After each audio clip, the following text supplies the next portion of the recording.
Shalom, selamat malam Bapak Ibu Saudara yang dikasihi Tuhan Yesus Kristus. Selamat kita berjumpa kembali dalam renungan pada malam hari ini. Bagaimana keadaan saudara semua? Doa dan harapan saya, saudara semua ada dalam keadaan yang baik, sehat, penuh sukacita, kuat dalam iman dan selalu berlimpah berkat Tuhan. Sebelum kita mendengarkan renungan firman Tuhan, mari kita berdoa. Bapa dalam sorga, Bapa dalam nama Tuhan Yesus Kristus, Tuhan yang selalu Immanuel, bersama-sama dengan kami dalam segala keadaan. Terima kasih, kami bersyukur untuk penyertaan Tuhan di sepanjang hari ini. Kuasa-Mu yang memampukan kami. Saat ini kami mau mendengarkan kebenaran firman-Mu. Urapilah kami Tuhan supaya kami mengerti dan mentaati akan setiap kehendak-Mu. Dalam nama Tuhan Yesus kami berdoa. Haleluya, amin. Saudara yang dikasihi Tuhan, ayat firman Tuhan saat ini terdapat dalam Injil Yohanes pasal 1 ayat 11 dan 12. Tertulis demikian. Ia datang kepada milik kepunyaannya, tetapi orang-orang kepunyaannya itu tidak menerimanya.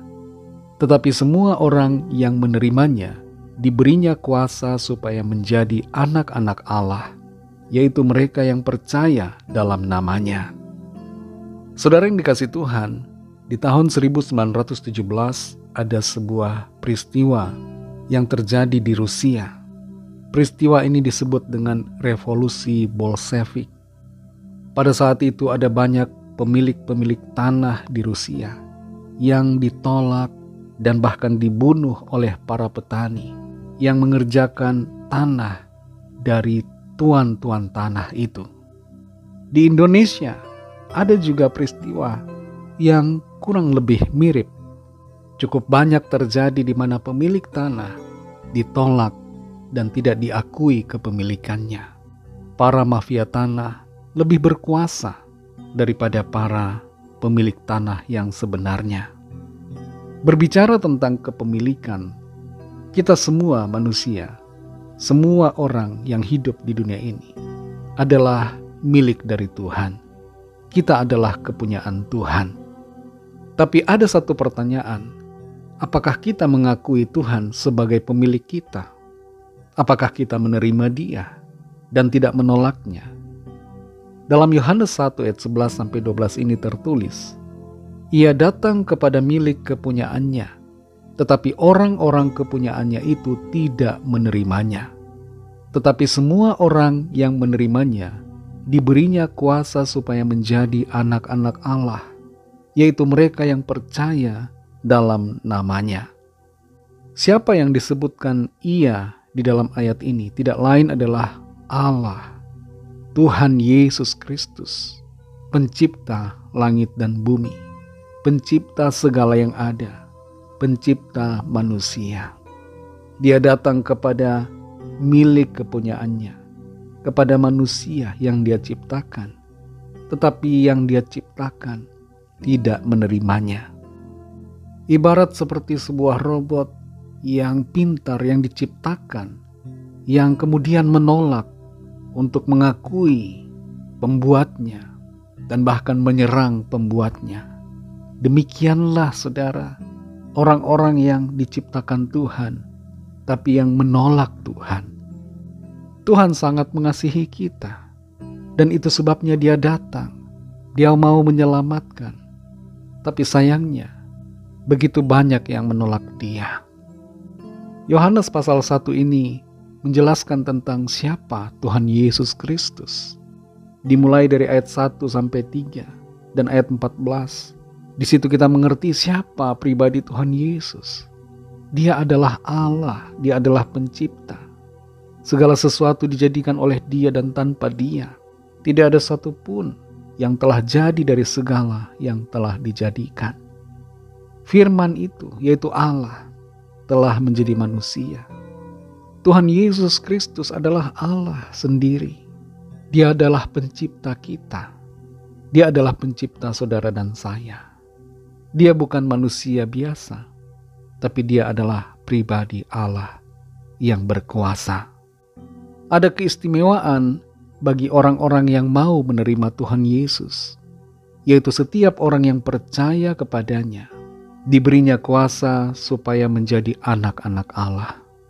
Ini adalah status yang istimewa buat setiap kita yang percaya kepadanya, karena kita dijadikan anak-anaknya. Artinya kita dijadikan sebagai ahli waris kerajaan sorga, ahli waris dari semua berkat dan perkataan janji firman-Nya. Kita menerima janji-janjinya, kita menerima kepastian keselamatan dan hidup yang kekal.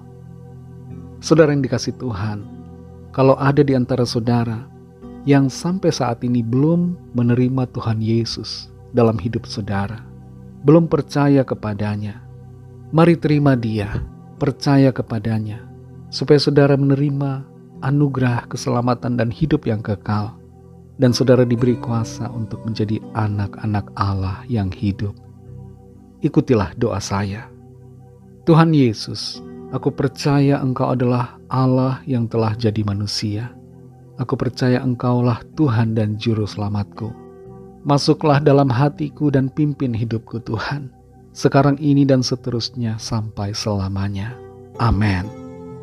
Bagi saudara yang baru saja menyatakan iman percaya kepada Tuhan Yesus Kristus, teruslah belajar firman Tuhan, bacalah Alkitab dan berilah diri saudara dibaptis, dan layanilah Tuhan dengan apa yang saudara bisa, serta setialah selalu kepadanya sampai akhir.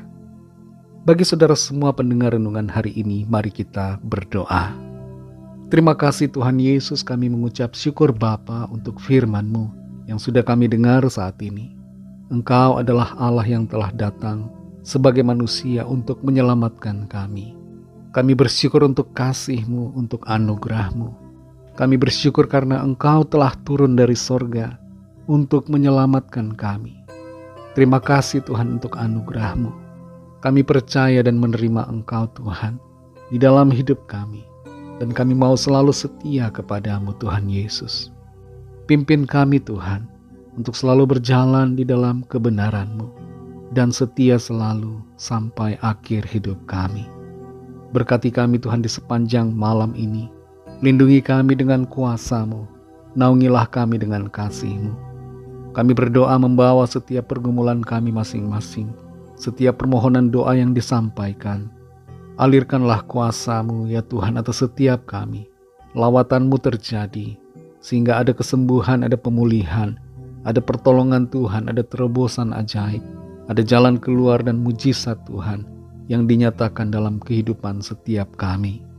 Berkatilah bangsa kami Indonesia dan juga semua bangsa di dunia ini. Berikanlah keamanan, kedamaian dan kesejahteraan. Dan lawatlah ya Tuhan setiap orang dari segala bangsa, supaya percaya kepada-Mu dan menerima anugerah keselamatan. Ampunilah kami Tuhan akan dosa kesalahan kami, seperti kami juga mengampuni orang yang bersalah kepada kami. Dan pimpin kami Tuhan menjadi semakin baik dan sempurna seturut kehendak-Mu. Dalam nama Tuhan Yesus kami berdoa. Haleluya. Terimalah berkat Tuhan. Tuhan memberkati engkau dan melindungi engkau. Tuhan menyinari engkau dengan wajah-Nya dan memberikan kasih karunia. Tuhan menghadapkan wajah-Nya kepadamu dan memberikan damai sejahtera.